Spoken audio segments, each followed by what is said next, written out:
আসসালামু আলাইকুম বন্ধুরা, তোমরা সবাই কেমন আছো? আমি ভালো নেই আজকে, কারণ চলে যাচ্ছি বিদায় জানিয়ে বাবার বাড়ি। এসেছিলাম 2 দিনের জন্য, আবার এখন বিদায় নিয়ে চলে যেতে হচ্ছে। এই মুহূর্তটা খুবই কষ্টের। এই তো গাট্টি বুসকা নিয়ে নিয়েছি।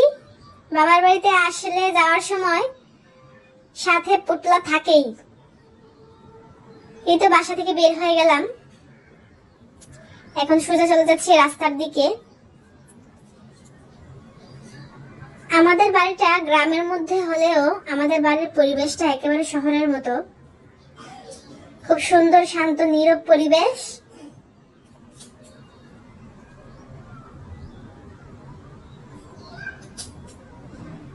আমি আস্তে আস্তে চলে যাচ্ছি রাস্তার দিকে। মেন রোডের সাথে আমাদের বাড়ি। এটা হচ্ছে আমাদের মাদ্রাসার, এখানে আমাদের বাড়িতে মাদ্রাসা আছে এবং মসজিদ। এটা হচ্ছে আমাদের বাড়ির মসজিদ, এখানে সবাই নামাজ পড়ে। আর এটা হচ্ছে আমাদের বাড়ির বড় পুকুর, এটা আমরা বড় পুকুর বলি। এই পুকুরে যে বন্ধুরা কত গোসল করেছি, কত সাঁতার কেটেছি, কত খেলা খেলেছি ছোটবেলা, যা বলার মতো ভাষা নেই।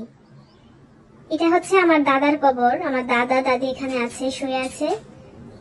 এটা আমাদের পারিবারিক কবরস্থান। এই মসজিদের পাশে খুব সুন্দর জায়গায় আমার দাদার কবর। এদিকে মসজিদ, ওইদিকে মাদ্রাসা। খুবই সুন্দর একটা পরিবেশে আমাদের মাদ্রাসাটা, আমার দাদার কবরটা। তো ধন্যবাদ সবাইকে। আসসালামু আলাইকুম।